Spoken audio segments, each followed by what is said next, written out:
오늘 우리에게 주시는 하나님의 귀한 말씀 로마서 1장입니다. 로마서 1장 3절에서 7절까지의 말씀.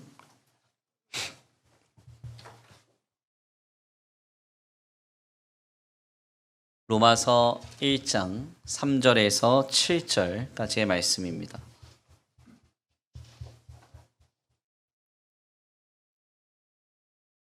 다 찾으신 줄 알고 다 같이 한 목소리로 함께 봉독합니다. 신약성경 239페이지 로마서 1장 3절에서 7절까지의 말씀입니다. 함께 봉독합니다. 시작. 그의 아들에 관하여 말하면 육신으로는 다윗의 혈통에서 나셨고 성결의 영으로는 죽은 자들 가운데에서 부활하사 능력으로 하나님의 아들로 선포되셨으니 곧 우리 주 예수 그리스도시니라. 그로 말미암아 우리가 은혜와 사도의 직분을 받아 그의 이름을 위하여 모든 이방인 중에서 믿어 순종하게 하나니 너희도 그들 중에서 예수 그리스도의 것으로 부르심을 받은 자니라. 로마에서 하나님의 사랑하심을 받고 성도로 부르심을 받은 모든 자에게 하나님 우리 아버지와 주 예수 그리스도로부터 은혜와 평강이 있기를 원하노라. 아멘. 할렐루야. 아멘. 할렐루야. 아멘. 오늘도 하나님의 예비하신 귀한 은혜가 있는 줄 믿습니다. 귀한 시간 하나님의 은혜로 새롭게 되시고 하나님의 귀한 말씀 가운데 힘을 얻고 변화받는 귀한 시간 되시길 간절히 축원합니다. 우리 다 같이 믿음으로 선포하겠습니다. 다 잘 되고 있습니다. 하나님께서 하십니다. 시작. 다 잘 되고 있습니다. 하나님께서 하십니다. 아멘. 다시 한번 믿음으로 선포합니다. 당신은 성도입니다. 로마에서 부르셨습니다. 시작. 당신은 성도입니다. 로마에서 부르셨습니다. 아멘. 오늘도 귀한 성도로 부름받은 우리 모두에게 주님의 풍성한 은혜와 사랑이 크게 역사하는 복된 귀한 예배의 자리가 되기를 간절히 축원합니다. 오늘은 귀한 시간 귀한 말씀을 통하여서 로마에서 성도로 부름을 받다, 로마에서 성도로 부름을 받다라는 제목으로 하나님의 귀한 말씀을 함께 나누고자 합니다. 제가 일전에 한동안 좀 청년부를 맡아서 사역을 감당했을 때 일인데요. 예배 후에 각 팀별 분방 성경 공부를 루터의 대교리 문답으로 이렇게 하나하나 나눴습니다. 루터는 10계명의 계명 중에 제1계명인 너는 나 외에 다른 신을 두지 말지니라 라고 하는 이 계명을 강해함에 있어서 이 말씀 속에 우리에게 전해지는 신이라는 것은 눈에 보이는 우상이나 어떤 타 종교를 의미하는 것이 아니라 당신이 소망으로 삼는 모든 것, 그것이 바로 신이다 라고 이렇게 정의를 합니다. 그는 오직 하나님께만 소망을 두어야 한다는 것이 너는 나 외에 다른 신을 두지 말라라고 하는 이 첫 번째 계명의 핵심임을 주창합니다. 루터의 표현을 한번 읽어드리겠습니다. 일반적으로 신이란 사람들이 소망하는 모든 좋은 것, 온갖 시련의 피난처가 되는 대상입니다. 그러므로 어떤 신을 섬긴다는 말은 그 대상을 전심으로 믿고 신뢰하는 것을 뜻합니다. 당신의 마음이 매달려 있고 당신의 모든 것을 지탱하는 대상, 그것이 바로 당신의 신입니다. 그러므로 이 계명은 바른 믿음과 진정한 신뢰를 요청합니다. 오직 하나님께만 마음을 두라는 뜻입니다. 아멘입니까? 참으로 인상적인 정의이죠. 우리의 마음이 매달려 있고 우리가 항상 믿고 신뢰하며 우리의 삶을 지탱한다고 여기는 그 존재와 대상, 그것이 무엇인가? 내게 소망이 되는 것이 돈이요, 사람이요, 혹은 어떤 상황과 형편과 조건이라면 그것을 우리는 우상이라고 할 수 있고 신이라고 여길 수 있다는 겁니다. 너는 나 외에 다른 신을 두지 말라라고 하는 이 말은 우리의 오직 유일한 삶의 여정 속의 소망은 하나님이 되어야 한다는 겁니다. 모든 삶의 여정 속에서 예수 그리스도를 통하여 우리를 구원하신 하나님이 우리의 삶을 지탱하고 우리의 삶을 끌어가며 우리의 삶의 모든 문제를 해결할 수 있는 유일한 하나님 한 분만이 되길 간절히 축원합니다. 그런데 아무튼 이 주제를 가지고 풀어서 함께 이제 성경 내용을 가지고 묵상을 좀 하고 있는데 느닷없이 한 청년 형제가 제게 그런 말을 합니다. 오늘날 시대가 발전하고 발전할수록 신앙생활하기가 더더욱 힘들다는 이야기입니다. 그래서 왜 힘드냐 이렇게 물어봤더니요. 세상에는 재밌는 것이 너무 많대요. 그래서 옛날에는 오락도 없었고 핸드폰도 없었고 그리고 뭐 여행을 다니면서 여기저기 돌아다니는 것도 많이 힘들었는데 요즘은 과학과 기술이 발전해가지고 자유롭게 많은 것을 행할 수 있고 즐길 수 있다 보니까 옛날보다 시대가 거듭될수록 신앙생활하기는 버겁고 힘들다 이렇게 말하는 겁니다. 제가 이 형제의 이야기를 듣고 한동안 좀 말이 없어질 정도로 멍했습니다. 세상에는 재밌는 것이 너무 많아서 신앙생활하기가 어렵다. 네, 어떠세요? 네, 너무 행복한 증언 아닙니까? 그렇죠?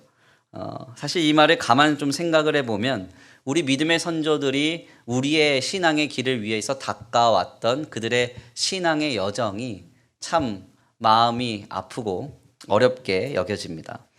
우리 믿음의 선조들은 예수님 때문에 목숨을 걸었죠. 신앙 때문에 많은 것을 포기하고 감수하며 헌신했습니다. 그래서 오늘 우리가 이렇게 믿음의 길을 이렇게 편안하게 영위할 수 있는 것이죠. 그런데도 불구하고 세상에는 즐거운 것이 많아서 그리고 너무 재밌는 것이 많아서 신앙생활하기가 어렵다 이렇게 편안하게 말을 한다는 것은 사실 우리의 마음의 한편이 좀 답답해지는 일일 겁니다. 하지만 이것은 실상 우리가 처한 인생의 분명한 현실이기도 하죠. 요한계시록의 표현을 빌리자면 큰 음녀 바벨론, 그러니까 크고 화려하며 쾌락적인 것으로 가득 차 있는 이 세상 속의 우리의 삶은 시시각각 성도들을 미혹하는 시대의 흐름으로 더욱 우리에게 나타납니다. 크고 화려하며 세속적인 어떤 삶의 흐름들은 신자로서 믿음을 지키고 살아가는 길이 고단하며 버겁게 만들죠. 세상에 크고 화려하며 쾌락적인 요소를 뒤로하고 신실하게, 거룩하게, 경건하게 믿음의 길을 지켜가는 일은 상당히 버겁고 고단한 일일 겁니다. 특별히 이번 주일에도 휴일 연휴가 겹쳤습니다. 지난 주간에도 휴일 연휴였는데 이번 주간에도 또 어린이날이 겹쳐서 휴일 연휴가 됐습니다. 휴일 연휴임에도 불구하고 주일날 하나님 앞에 나와 예배하는 우리 성도들 모두를 주님 앞에 축복합니다. 하나님이 우리의 믿음의 열심을 보시고 더욱 풍성한 은혜와 사랑으로 크게 역사하는 복된 주일 되시기를 간절히 축원합니다. 오늘 본문 말씀은 바로 이러한 방향에서 우리에게 큰 깨달음을 줍니다. 본문은 바울이 로마에 있는 성도들에게 강복하는 말씀을 우리에게 전하는데요.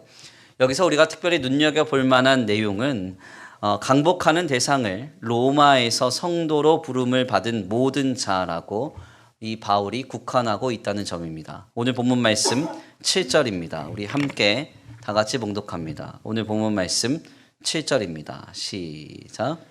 로마에서 하나님의 사랑하심을 받고 성도로 부르심을 받은 모든 자에게 하나님 우리 아버지와 주 예수 그리스도로부터 은혜와 평강이 있기를 원하노라. 아멘. 7절 말씀에 따르면요, 바울은 지금 모든 이방인들 중에서 예수 그리스도의 복음으로 하나님께 부르심을 받아 신자된 사람들에 대해서 말하면서 특별히 자신이 지금 펜을 들어 하나님의 감동으로 주님의 말씀을 증거하며 강복하는 1차적인 그 대상을 로마에서 부름받은 성도들이라고 이렇게 국한합니다. 이는 상당히 인상적인 표현이에요. 바울은 자신이 하나님의 감동으로 서신을 쓸 때마다 각 지역에 세워진 교회들에게 하나님의 말씀을 전한다는 표현을 우리에게 남겼습니다. 그래서 바울은 항구 도시로서 음란하고 또한 분쟁이 많았던 도시인 고린도에 세워진 교회를 위해서 편지를 쓰기도 했고요. 그래서 우리는 그 편지를 고린도 전후서라고 이렇게 부릅니다. 감옥에서 투옥돼 있는 상황 속에 교회 안에 있는 분란과 분쟁을 보고 진정으로 바라보아야 할 주 안에서의 기쁨이 무엇인가를 주제로 기쁨의 서신인 빌립보서를 써서 그 서신을 전합니다. 빌립보에 있는 성도들과 빌립보에 있는 교회들에게 전한 서신입니다. 특별히 오늘 본문 말씀은 바로 이 로마에 있는 성도들에게 증거하는 말씀입니다. 칭의의 의라는 주제로 하나님의 말씀을 선포하는 본문의 서신은 1차적으로 어디를 향해서 누구를 위하여 쓰여졌는가? 1차적으로 바로 로마에 있는 교회와 교회된 성도들을 향하여서 하나님의 말씀이 전해졌다는 겁니다. 특별히 바울은 이들을 향해서 강복하고 있습니다. 7절 말씀에 뭐라고 말해요? 로마에서 하나님의 사랑하심을 받고 성도로 부르심을 받은 모든 자들에게 하나님 우리 아버지와 예수 그리스도로부터 은혜와 평강이 있기를 원하노라. 아멘. 지금 바울은 로마에 있는 성도들, 로마에서 부름받은 성도들을 향해서 강복하고 있다는 겁니다. 그렇다면 사도 바울 당시에 로마는 어떤 나라였을까요? 우리가 조금 이 내용을 들여다보면요. 로마라는 나라는 본래 공화국으로 시작이 됐죠. 기원전 한 510년경에 공화국으로 시작됐던 이 나라가 기원전 1세기경에 제 첫 번째 황제인 아우구스투스가 황제로 즉위하게 되면서 제국의 형태를 갖게 됩니다. 그리고 나서 약 4대가 지나서 소위 우리에게 잘 알려진 네로라고 하는 왕이 5대 황제로서 세워지게 되는데요. 역사를 조금 공부해 보신 분들은 알겠지만 이 네로 황제 때 어떤 일이 벌어지냐면 로마의 대화재가 일어나게 됩니다. 그래서 로마시라고 하는 그 도시의 3분의 1이 다 불타게 되죠. 네로는 자신이 휴양지에서 놀고 있었기 때문에 자신에게 원망이 돌아올 것을 우려하여서 소문을 퍼뜨리기 시작해요. 로마의 불은 누가 질렀다? 기독교인들이 질렀다. 이렇게 소문을 내기 시작합니다. 결국 주후 64년경에 소위 이제 기독교인 대박해라는 것이 일어나게 되고 250년 동안 엄청난 신앙의 탄압이 이어지게 만듭니다. 그 주범이 바로 이 제5대 황제인 네로였어요. 사도 바울이 전한 로마서의 추정 기록 연대가요. 주후 56년에서 57년경으로 추정하니까요. 54년부터 황제로 재위하였던 네로로 인해서 로마의 성도들이 처한 상황과 환경이 뭔가 큰 변화를 맞이하게 되었을 것으로 우리는 추측할 수 있습니다. 결국 하나님께서는 바울에게 로마에 있는 성도들에게 펜을 들어서 하나님의 말씀을 증거하게 하였고요. 이는 훗날 250년 동안 다가올 엄청난 대박해 속에서 진리를 고수하게 하는 힘과 능력과 위로와 소망과 도움이 되었습니다. 더 나아가 이 말씀은 오늘도 살아있어서 우리에게 하나님의 진리를 증거하고 하나님의 말씀 가운데 주님에 대하여 깨닫게 하는 은혜의 말씀으로 우리에게 전해지고 있죠. 특별히 오늘 본문 말씀에서 사도 바울이 지칭한 로마가 로마라는 도시인지 혹은 로마 제국 전체인지는 알 수 없지만 바울이 대상으로 삼고 있는 로마에서 성도로 부름을 받았다는 것은 그 성도들에게 환경적인 관점에서 두 가지 문제가 있었음을 우리는 확인할 수가 있습니다. 먼저 사도 바울이 서신을 전달하기 위해 지명한 당시의 이 로마라는 도시는요, 그 어떤 나라, 그 어떤 지역보다 가장 문명화되어서 화려하고 쾌락적인 장소였음을 우리는 확인할 수가 있어요. 당시의 기록을 보면요, 로마 귀족들의 삶은 말 그대로 너무나 탐욕적인 삶이었습니다. 그래서 로마 귀족들은요, 맛있는 음식을 먹다 못해서 배가 부르면 입에다가 넣고 씹다가 쓰레기통에 그냥 버렸어요. 그러면서 살았습니다. 정욕과 남색, 그러니까 동성애죠. 동성애를 행함이 유행처럼 번지던 상황이었고, 하고 싶은 대로 놀고 하고 싶은 대로 먹고 하고 싶은 대로 즐기던 사회가 바로 이 로마 시대의 사회였습니다. 그러니까 이 로마라는 이 지역은 너무 화려하고 쾌락적이며 또한 더 나아가서 세속적으로 물들어 있었던 탐욕이 가득한 지역이었다는 것이죠. 이런 지역에서 하나님의 성도들이 성도로서 부름을 받았다는 겁니다. 두 번째로 당시 이 로마는 그 어떤 도시 혹은 나라보다 기독교에 관하여서 가장 극단적인 박해를 감행하던 지역이었습니다. 앞서 말씀을 나눈 바와 같이 로마의 5대 황제인 네로는요, 즉위한 뒤에 로마에서 기독 신앙을 가진 성도들을 박해하고 탄압하는 데 앞장섰는데요. 결국 이는 로마 대화재로 인한 기독교 대박해 이후에 성도들의 순교로 이어지게 됩니다. 그래서 250년 동안 예수를 그리스도로 믿는다는 이유만으로 검투사의 칼로 생명을 잃는 일이 많았고요. 황소의 뿔에 받쳐서 세상을 떠나거나 짐승의 먹이가 되는 일이 비일비재하게 일어납니다. 즉 사도 바울이 로마에서 성도로 부름을 받았다고 하는 이 말씀 속에서 우리가 전제해야 할 상황은 로마에서 부름을 받은 성도들은 가장 화려하며 쾌락적인 도시에서 가장 극단적인 박해를 받으며 신앙생활을 하고 있었던 성도들이었다는 겁니다. 정리를 하자면 지금 사도 바울은 로마라고 하는 신앙생활하기에 최악의 환경 속에서 성도들에게 하나님의 말씀을 증거하며 그들을 강복하고 있는 거예요. 이 말씀이 오늘 7절로 전해집니다. 다시 한번 봉독합니다. 7절입니다. 시작. 로마에서 하나님의 사랑하심을 받고 성도로 부르심을 받은 모든 자에게 하나님 우리 아버지와 주 예수 그리스도로부터 은혜와 평강이 있기를 원하노라. 아멘. 7절 말씀을 가만 좀 숙고하다 보면 이해가 잘 되지 않죠. 앞서 말씀드렸지만 이 로마라는 환경은 너무 크고 화려하며 세속적이고 탐욕적이어서 신앙생활하기에는 늘 미혹이 많은 나라와 도시였습니다. 뿐만 아니라 예수를 그리스도로 믿는다는 것만으로 박해를 당하고 생명을 잃을 수 있는 심한 탄압이 있었던 나라와 지역이었습니다. 그런데 바울이 뭐라고 말해요? 로마에서 하나님의 사랑하심을 받고 성도로 부름받은 모든 자에게. 아멘입니까? 하나님께 우리가 사랑을 받았다는 것은 우리의 환경이 좋아지고 누군가가 부러워할 만한 압도적인 공급과 풍요로움이 넘치는 삶을 허락받았다는 게 아닙니다. 우리가 하나님께 사랑받았다는 것은 성도로 부르심을 받았다는 것. 그것이 사랑받음의 증거예요. 내가 예수를 알고 하나님을 알고 주님 앞에 예배할 수 있게 되었다는 것. 이것이 우리에게 하나님의 너무나 놀라운 사랑이 임하였다는 증거입니다. 아무튼 우리는 여기에서 오늘날 우리의 신앙생활에 관련된 한 가지 인사이트를 얻게 되죠. 사실 사도 바울 당시에 이 성도들만 로마에서 부름을 받은 것이 아니라 오늘 우리도 로마에서 성도로 부름받은 삶과 같다는 사실입니다. 실상 가만 생각해 보면 초대교회로부터 오늘에 이르기까지 신앙생활하기에 편안한 조건과 환경을 우리가 허락받았던 때는 없어요.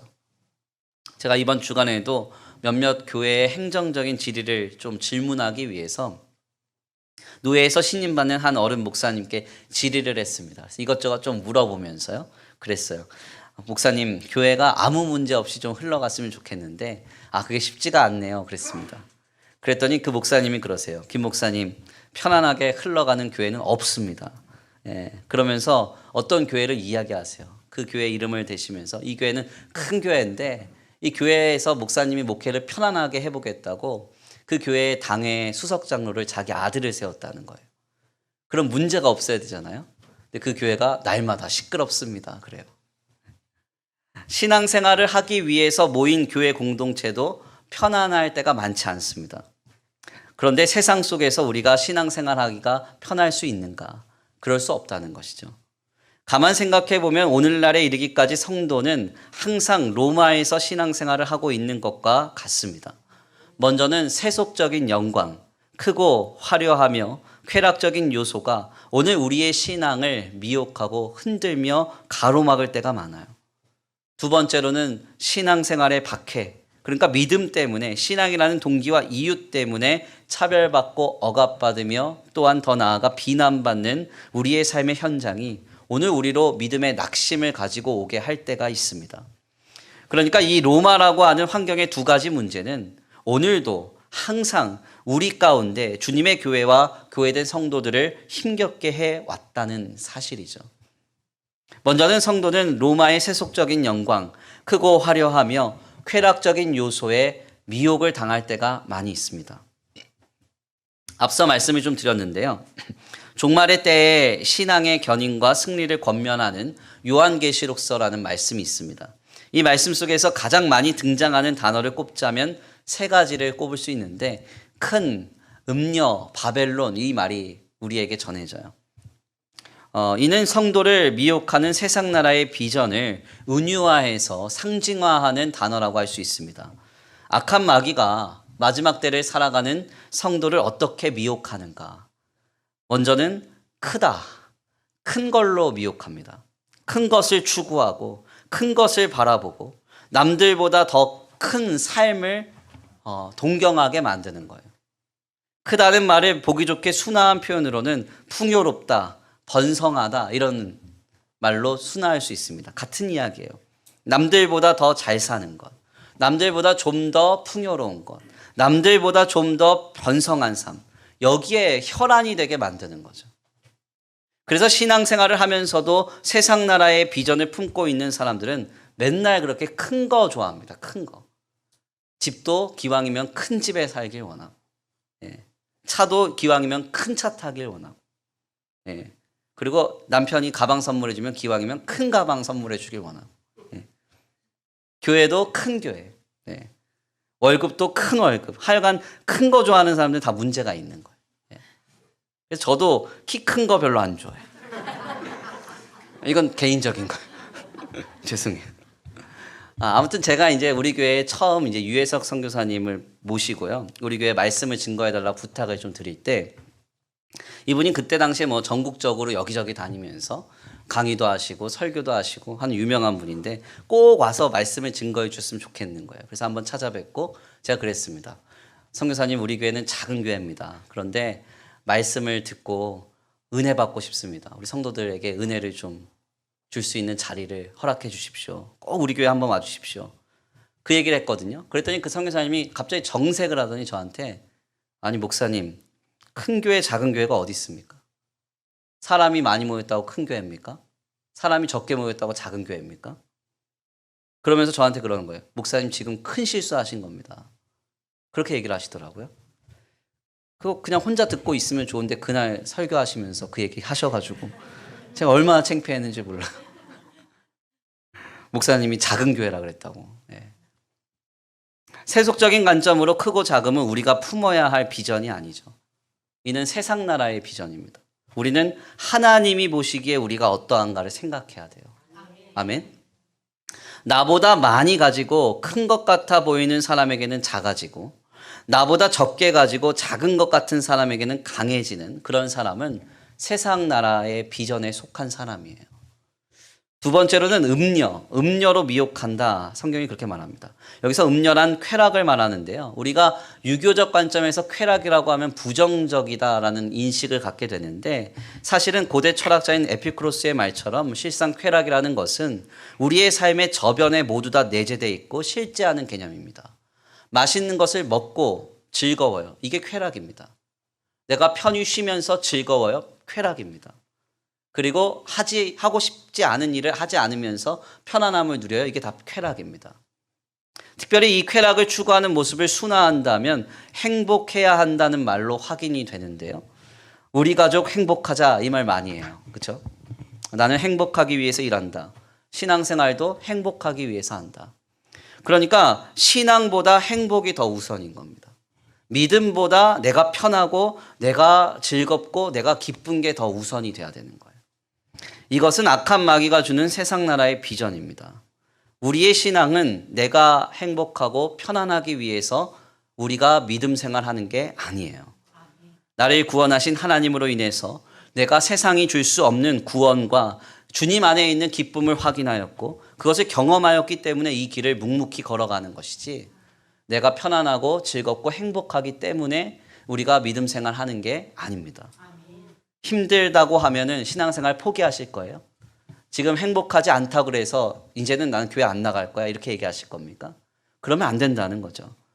행복하기 위해서, 내가 편하기 위해서, 내가 기쁘기 위해서 늘 믿음을 타협하는 사람은 이미 큰 음녀 바벨론에 미혹된 세상 나라의 비전에 속한 사람과 같습니다. 세 번째로는 바벨론, 화려함으로 미혹합니다. 사도 요한은 당시 가장 발달되며 문명화된 근동 지방의 이 제국을 이 바벨론으로 설명하고 있어요. 사도 요한 당시에 바벨론이 가장 발달됐고 가장 화려한 도시였습니다. 결국 바벨론이란 남들이 동경할 만한 성공과 성취를 힘입은 화려한 삶을 말하고 있는 것이죠. 바로 이것이 성도들의 마음을 흔들어 놓고 예수님을 떠나게 하는 거예요. 젊은 세대들이 가장 마음이 흔들릴 때가 언제인지 아세요? 신앙의 길을 묵묵히 걸어가는 나는 한심한 삶을 살고 있고 신앙생활 하나도 안 하고 세상 속에서 자유롭게 사는 사람이 승승장구하고 잘 살 때 믿음에 얼마나 큰 회의감이 찾아오는지 몰라요. 예수 믿는 게 무슨 의미가 있냐고 이렇게 물어본단 말이에요. 이런 것은 사실은 합당하지 않죠. 우리는 큰 음녀 바벨론을 바라보면서 믿음 생활하는 사람 아닙니다. 남들보다 크기 위해서, 남들보다 화려한 삶을 살기 위해서, 남들보다 행복한 삶을 추구하기 위해서 신앙생활하는 사람들 아니에요. 하나님의 거룩한 구원이 우리에게 이르렀으므로 우리가 성도된 길을 걸어가는 것이죠. 오늘날 우리의 주변에서도 이와 같은 미혹에 빠진 성도들을 보게 됩니다. 크고 화려하며 쾌락적인 요소에 믿음을 타협하고 결국 무엇이 진짜인지 무엇이 진리인지 소중한 것인지 모른 채 그렇게 삶을 영위하는 것이죠. 영국의 대전성기를 지냈던 빅토리아 시대의 가장 유명한 언론인이었던 위터 베젯은 우리에게 이런 말로 경고를 남깁니다. 인간은 가장 행복할 때 가장 쉽게 속는다. 많은 돈을 벌었을 때, 주변 사람들이 실제로 돈을 잘 벌고 있을 때, 누구나 돈을 잘 벌고 있다고 생각할 때, 바로 그때 기발한 아이디어로 사기치는 이들에게 행복한 기회가 찾아온다. 기가 막힌 이야기죠. 우리가 크고 화려하며 쾌락적인 것에 빠져서 만족하고 행복해하면서 즐거워하고 있었을 그때가 악한 사람이 우리에게 다가와서 우리를 넘어뜨릴 수 있는 기회라는 거예요. 우리가 풍요롭고 행복하며 화려한 삶에 빠져 있었을 그때가 악한 마귀가 우리를 넘어뜨리기가 딱 쉽다는 겁니다. 어떻게 해야 됩니까? 세상의 헛된 것에 마음을 빼앗기지 말고 크고 화려하며 쾌락적인 세상 나라의 비전이 아니라 하나님 나라의 비전을 품고 주님을 바라보며 살아가야 합니다. 우리의 기도의 제목을 간구의 소원을 한번 정리해 보세요. 남들보다 크기 위해서만 기도하고 있지 않나요? 뭔가 내가 행복하고 만족하며 기뻐하고 즐거워하기 위한 그런 기도 제목만 줄을 잇고 있지 않습니까? 더 나아가 남들이 동경할 만한, 남들이 부러워할 만한 삶을 추구하기 위해서 우리의 기도의 제목과 간구의 소원이 쏟아지고 있지 않습니까? 하나님 나라의 비전을 품는 우리가 되기를 원합니다. 로마의 크고 화려하며 쾌락적인 것에 속지 마십시오. 두 번째로 로마에 있는 성도들에게 찾아오는 어려움은요, 신앙생활로 인한 삶의 박해와 핍박입니다. 오늘날에는 종교의 자유가 있어서요, 신앙생활로 인한 삶의 박해와 어려움이 없는 것처럼 말씀하시는 분들이 계신데요. 실상은 좀 다릅니다. 앞서 말씀드렸던 세상 나라의 비전이 크고 화려하며 세속적인 것, 큰 음녀 바벨론이라고 한다면 하나님 나라의 비전은 무엇일까요? 요한계시록서에서 말하는 하나님을 바라볼 때 확인되는 것, 하늘로부터 거룩한 것이 내려온다고 되어져 있어요. 하나님 나라의 비전은 거룩입니다. 그래서 이사야 선지자가 보았던 하나님의 그 거룩한 그 보좌에 수많은 천사들이 모여서 찬양을 하는데 뭐라고 해요? 거룩하다, 거룩하다, 거룩하다 이렇게 말하죠. 여기서 거룩이란 하나님과의 신실한 관계를 말하는데요. 모든 삶의 순간을 하나님 앞에서 살아가는 것처럼 코람되어 진실하고 신실하며 경건하고 거룩하게 살아내는 것이죠. 성도로서 바르게 살아내는 거예요. 그러니까 마지막 때가 될수록 주님의 교회와 교회된 성도가 품어야 할 비전은 거룩입니다. 큰 음녀 바벨론이 아니에요. 큰 교회가 중요합니까? 작은 교회가 중요해요? 아니죠. 거룩한 교회가 중요해요. 하나님 앞에 바로 선 교회가 중요해요. 화려한 사역이 중요할까요? 남들이 동경하고 인정할 만한 그런 어떤 화려한 일들을 하는 게 중요할까요? 그렇지 않습니다. 거룩한 사역이 중요하죠. 하나님과의 바른 관계 속에서 신실한 사역이 중요하다고. 즐겁고 행복하며 쾌락적인 삶이 중요할까요? 아니죠. 거룩한 삶이 중요해요. 하나님 앞에 바로 선 참된 신자의 삶이 중요한 거예요. 그런데 문제는 이 거룩한 삶을 살면요, 세상의 방향과 흐름과 다르기 때문에 반드시 마찰과 갈등을 경험한다는 겁니다. 내가 거룩하기 때문에 세상의 흐름에 내가 마찰을 경험해요. 왜냐하면 흐름이 다르기 때문에. 그러니까 나는 신앙생활 잘하고 있는데 나는 아무 문제가 없다. 세상으로부터 어떤 억압도 없다. 어떤 갈등도 없다. 사실 가만 생각해 봐야 돼요. 뭔가 흐름이 다른 거예요. 하나님 기뻐하신 흐름이 아닐 수 있다고요. 내가 거룩한 말과 거룩한 행동과 생각으로서 하나님 앞에 바르게 삶을 영위하다 보면 반드시 세속적인 흐름 속에서 스파크가 튑니다. 사람에 대하여든 물질에 대하여든 상황에 대하여든 아니면 내 내면에 대하여든 마찰과 갈등이 반드시 나타나게 되어 있어요. 이것은 당연한 거죠. 왜? 거룩하니까. 내가 거룩하니까. 이것이 바로 오늘 로마에서 성도로 부름받은 우리에게 찾아오는 두 번째 어려움입니다. 이 어려움을 성도가 극복해야 돼요. 어떤 성도가 회식 자리에 갑니다. 가서 술을 먹지 않아요. 접대를 하지 않습니다. 혹은 접대도 받지 않습니다. 유흥을 즐기지 않습니다. 사기를 쳐서 이득을 취하지 않습니다. 요행을 바라지 않습니다. 편법과 불법을 시도해서 자신의 이익을 추구하지 않습니다. 이런 삶을 살다 보면 주변에서 뭐라고 할까요? 너만 집사냐? 너만 권사냐? 너만 장로냐? 이렇게 얘기한다고. 별의별 소리 다 할 거예요. 그럼에도 불구하고 타협하면 안 된다는 거예요. 아멘. 신실하게 하나님 앞에 바로 서고자 믿음으로 우리의 삶을 거룩하게 살아내야 된다는 거죠. 이것은 결코 쉬운 일이 아닙니다. 그러나 그 길에 끝까지 서서 고고하게 길을 걷다 보면 결국 세상이 우리를 인정해요. 하나님이 우리를 높여주신다고. 일전에 미얀마의 이경원 선교사님께 들었던 이야기입니다. 우리 교회가 협동 선교사로 섬기고 있는 이경원 선교사님 참 신실한 분이에요. 코로나 때 많은 선교사님들이 다 선교지를 버리고 국내로 다 입국하셨는데 진짜 끝까지 어떻게든지 안 들어오려고 버티셨어요. 그리고 미얀마의 군부 쿠데타가 벌어졌어도 그곳에서 버티셨습니다. 결국 이제 1300고지 따오족을 위해서 아직 복음의 미전도 종족이 있거든요. 그래서 그곳에 가셔서 하나님이 역사하시기 시작하는데 예배당 건축을 완공했습니다. 놀랍죠? 코로나 시국에 군부 쿠데타까지 일어났는데 곳곳에서 하나님이 도움의 손길을 열어주셔가지고 한 1억 원이 넘는 돈을 들여서 아름다운 예배당을 건축했어요. 가끔씩 제가 이제 군부 쿠데타 일어났을 때 걱정돼서 막 전화 통화하면요 옆에서 막 총소리 들립니다. 근데 안 들어오세요. 여기서 내가 죽는 한이 있어도 여기 계시겠다는 거예요. 그래서 참 신실한 분인데요. 사실 이 선교사님보다 선교사님 사모님이 더 신실합니다. 선교지에 가보면 여성들이 지낼 수 있는 환경이 아니거든요. 정말 힘들거든요. 그래서 사실 선교사님 사모님도 처음에 가시자마자 몇 주 동안 울기만 하셨대요. 너무 처참해가지고. 근데 아무튼 이 사모님이 원래는 대단한 분이에요. 그래서 한 기업의 그 회장 바로 밑에서 그 회장의 오른팔로 그 회사의 모든 재정을 다 도맡아 보시던 분입니다. 이 선교사님의 사모님이. 근데 이제 남편을 너무 잘 만났죠. 사자 남편 만났잖아요. 사자. 선교사.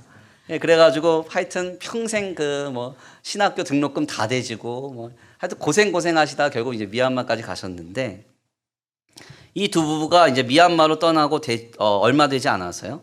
사모님이 다니시던 그 기업에 문제가 생깁니다. 사실 이 기업은 이제 그 사회 뉴스면에도 나왔던 사건이에요. 큰 사건. 조사를 막 하는데요. 이 회장의 자금 관리를 누가 했냐. 이 얘기가 이제 불거진 거예요.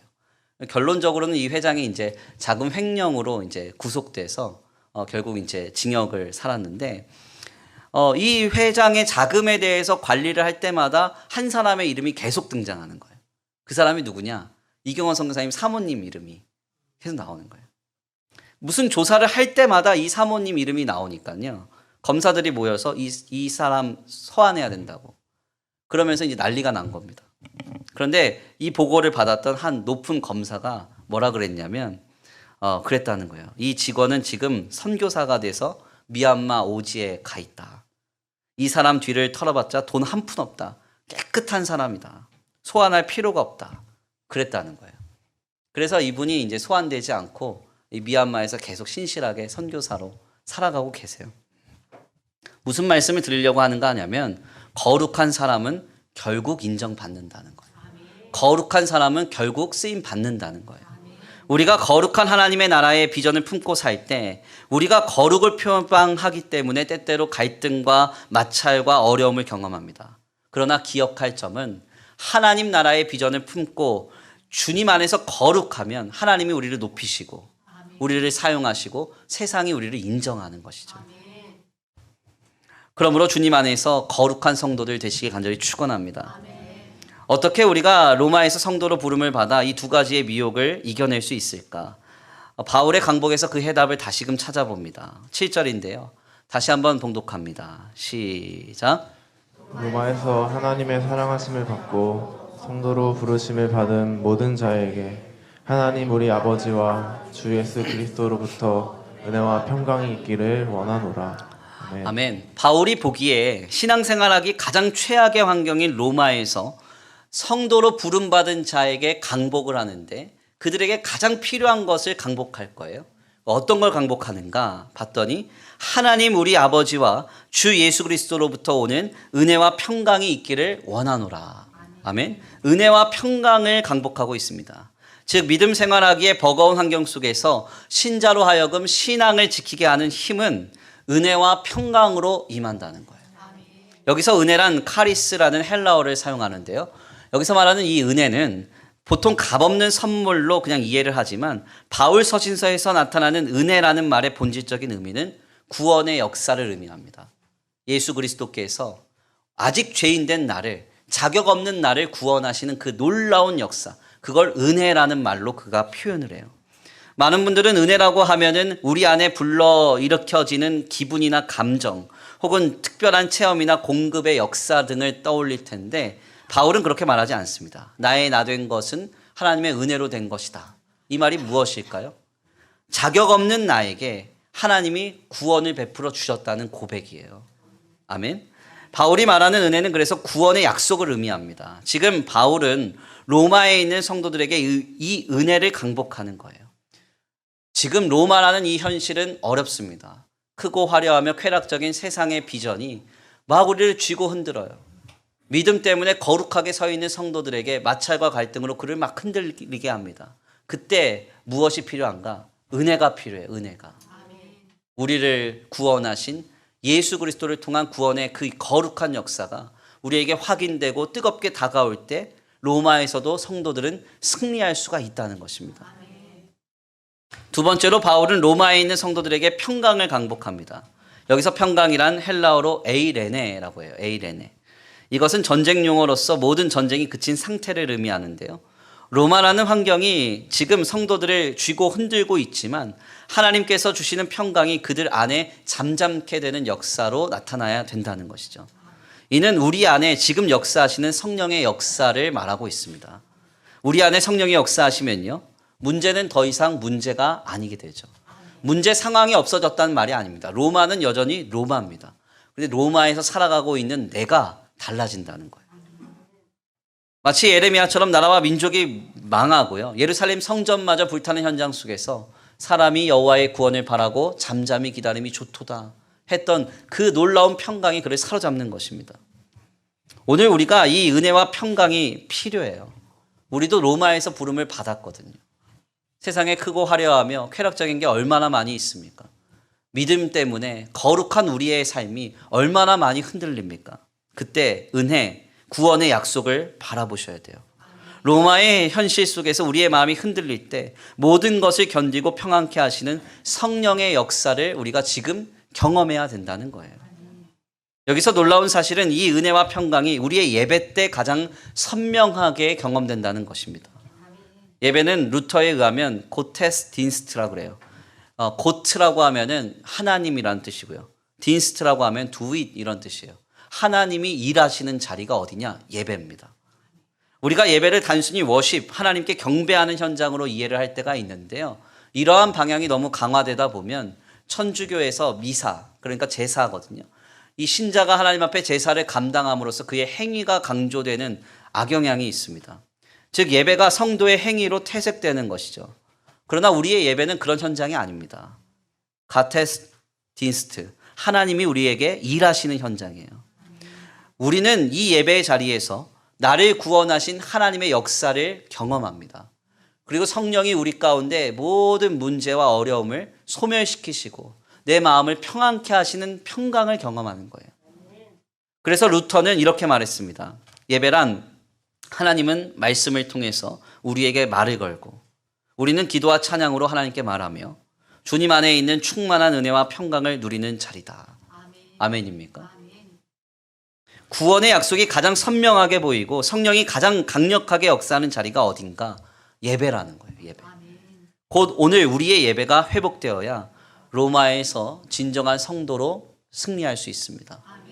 이제 주일 예배 마치면 한 주간 세상 속에서 살아가시잖아요. 어떻게 승리하실 거예요? 나는 어떻게든 승리합니다. 내 능력으로, 내 지식으로, 내가 신앙생활의 연조가 얼마나 깊은데요. 오늘 이 예배의 자리에서 은혜와 평강으로 충만케 되지 않으면 세상을 이길 수 없어요. 로마에서 성도로 승리할 수 없다는 거예요. 오늘 이 예배 가운데 우리에게 행하시는 주님을 경험할 수 있게 되기를 간절히 축원합니다.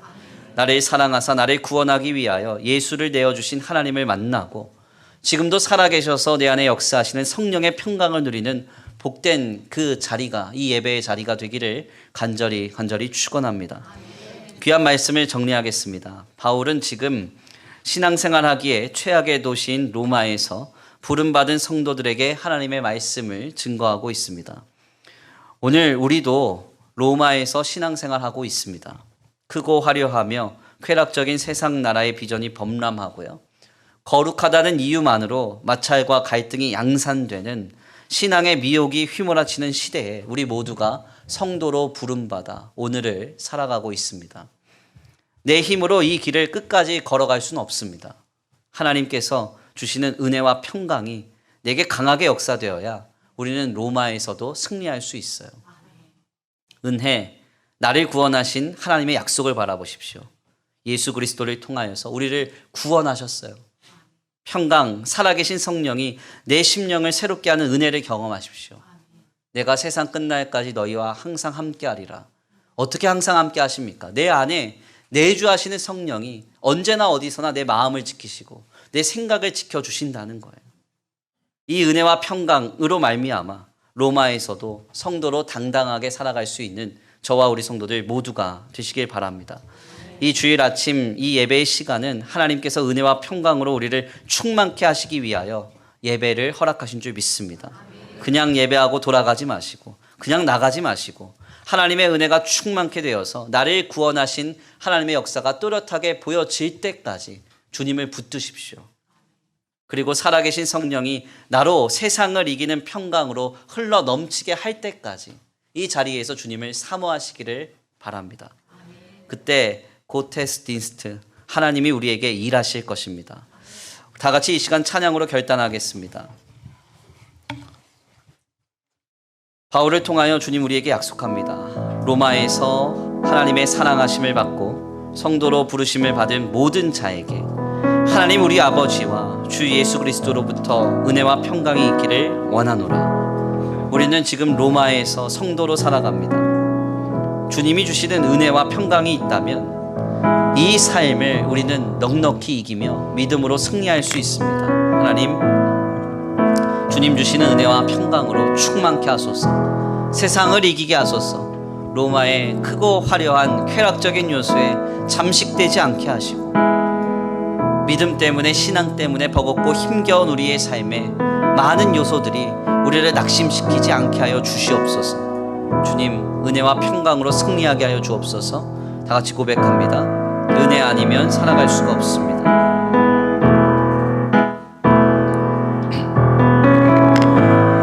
은혜 아니면 살아갈 수가 없네.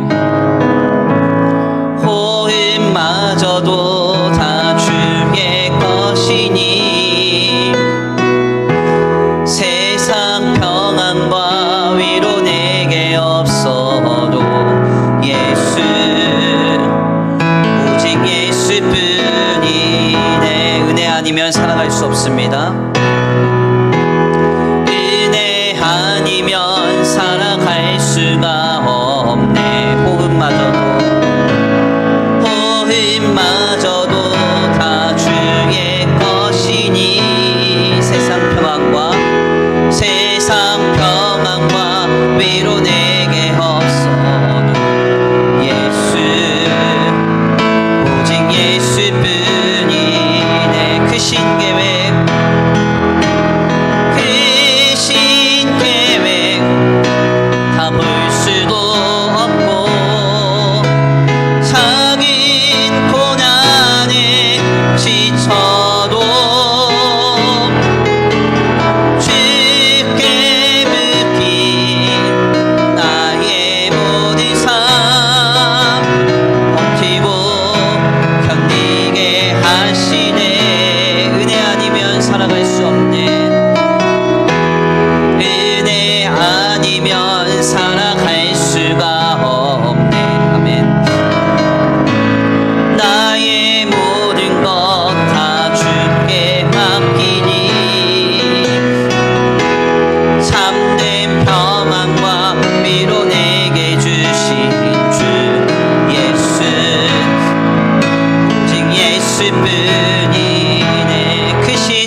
비전을 바라봅니다.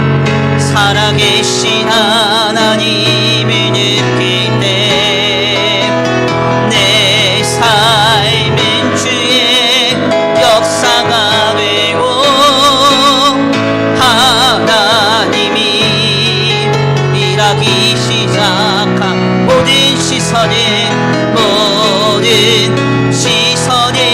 주님께 드리고 전능하신 하나님을 바라볼 때 전능하신 하나님을 느낄 때 세상은 주의 나라가 되고 하나님이 일하기 마지막으로 고백합니다. 모든 시선을 주님께 주님 나라의 비전으로 향합니다. 살아계신 하나님을 느낄 때 내 삶은 주의 역사가 되고 하나님이 일하기 시작하네. 아멘. 우리 이 시간 함께 기도하기 원합니다. 하나님, 세상 나라의 비전 크고 화려하며 쾌락적인 요소에 우리의 마음이 미혹되지 않길 원합니다. 믿음으로 거룩하게 선 우리에게 마땅히 찾아오는 마찰과 갈등과 고단함을 우리가 기쁨으로 여기기 원합니다. 믿음의 낙심이 있지 않기 원합니다. 로마에서 하나님의 사랑하심을 힘입어 우리가 성도로 부름받았으니 주님이 주시는 은혜와 평강을 힘입어 이 길을 묵묵히 승리하며 걸어가기를 원합니다. 우리 다 같이 결단하시면서 주님 은혜와 평강으로 나를 충만케 하소서. 예수 그리스도를 통한 구원을 이 시간 보게 하시고 경험하게 하시고 성령 하나님 내 마음에 모든 전쟁이 그치고 편안하게 되는 역사를 허락하여 주시옵소서. 다 같이 주여 한번 부르시고 간구하고 소원하시면서 말씀 붙들고 기도합니다. 주여 한번 부르시고 기도합니다. 주여 사랑과 은혜가 많으신 하나님 감사합니다. 오늘 귀한 시간 귀한 자리를 축복합니다. 하나님의 귀한 말씀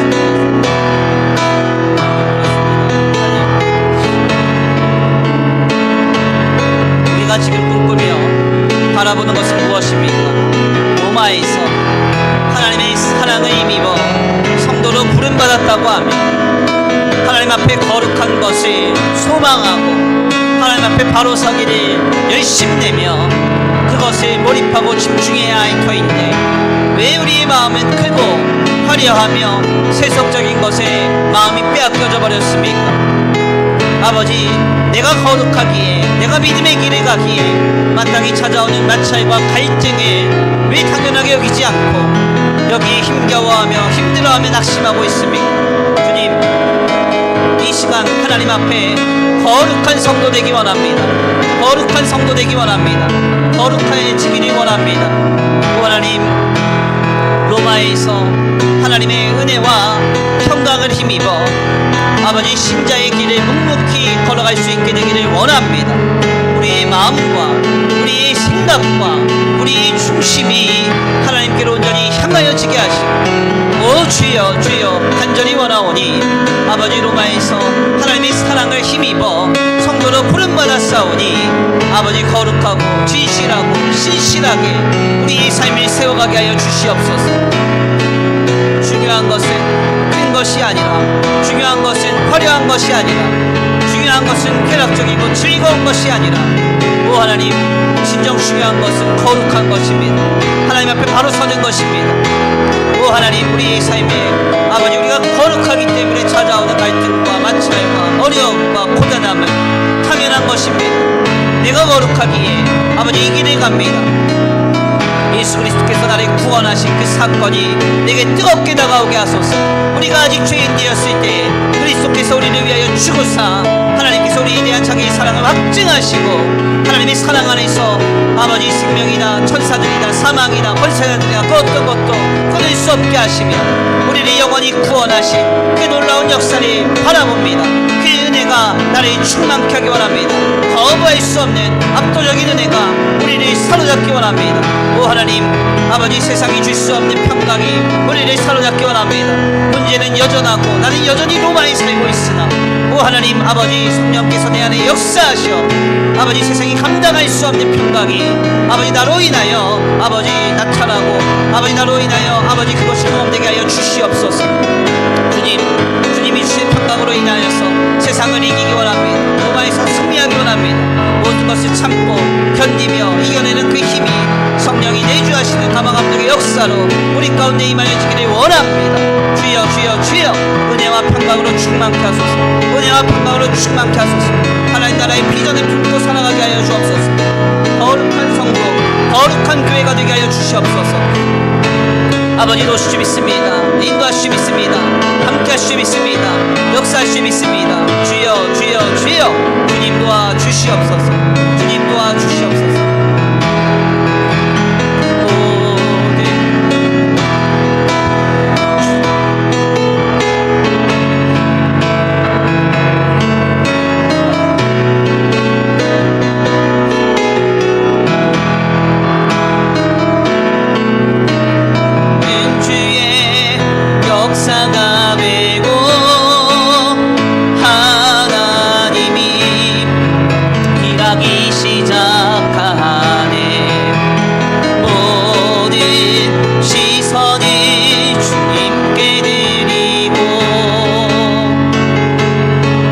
살아계신 하나님을 느낄 때 내 삶은 주의 역사가 되고 하나님이 일하기 시작하네.